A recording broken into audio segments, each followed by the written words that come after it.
Okay, on to question 2 then, which is all about electrostatics. So, every time you get an electrostatics question, the first thing that you've got to remember is that you can always explain electrostatics in terms of the movement of electrons, and that movement is usually caused by friction. As soon as you see the word rubbed or rubbing, then you know that friction is going to transfer electrons, right? And just writing down that gets you 1 mark straight away. Now,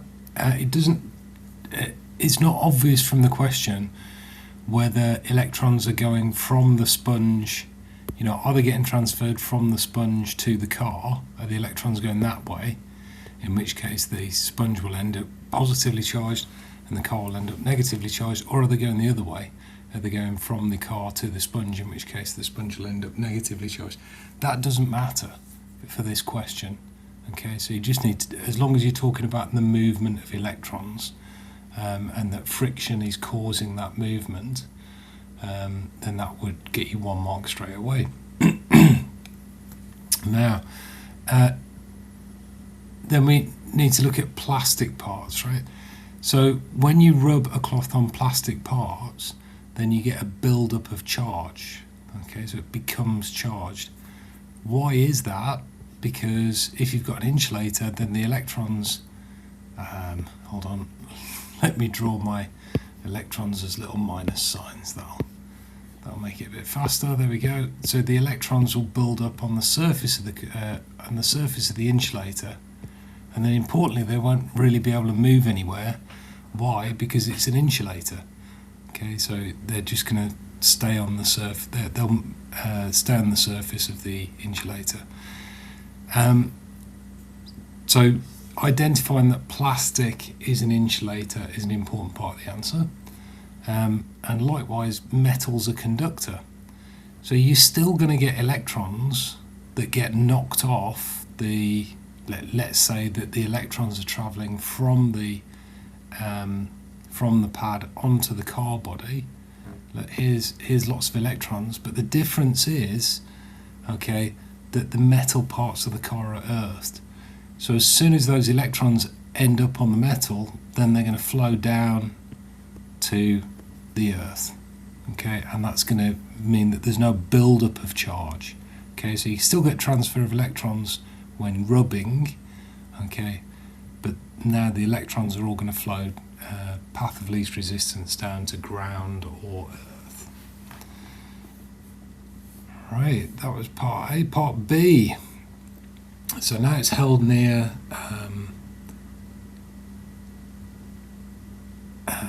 Here we go.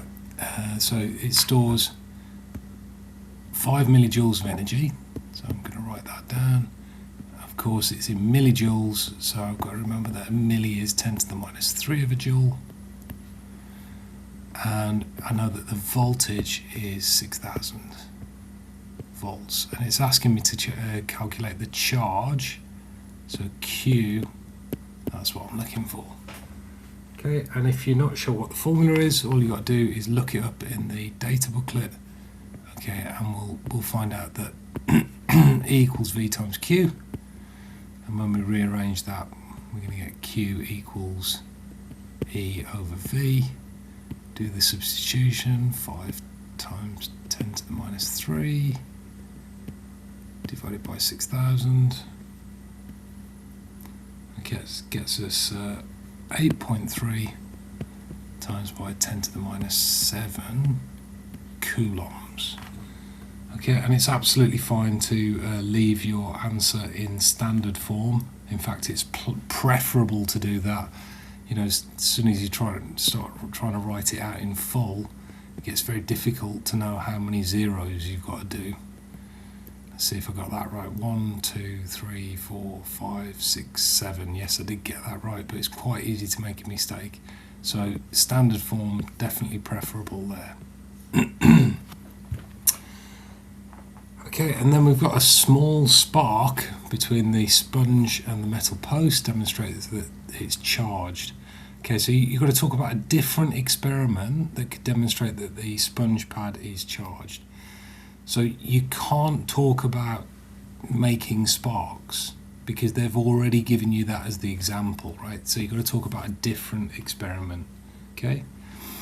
And you'll remember that if you take a balloon and you charge up a balloon and then you bring it close to somebody's hair, then it's clearly my hair. Yeah, that looks like my hairstyle right there. Okay, then their hair will get attracted to the balloon, right? And this process is called charging by induction.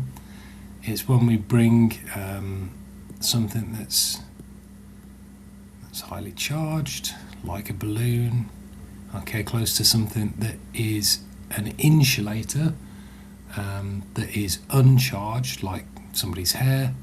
Then what will happen is that the electrons here, the negative charge, will repel electrons along the hair in this direction. So you'll end up with a negative charge at the head end of the hair, okay, which means that we'll have a positive charge left behind at this end of the hair, and that's why it will attract to the balloon, right? So that's called charging by induction. Yeah, so there's my lovely diagram to support my answer. End of question.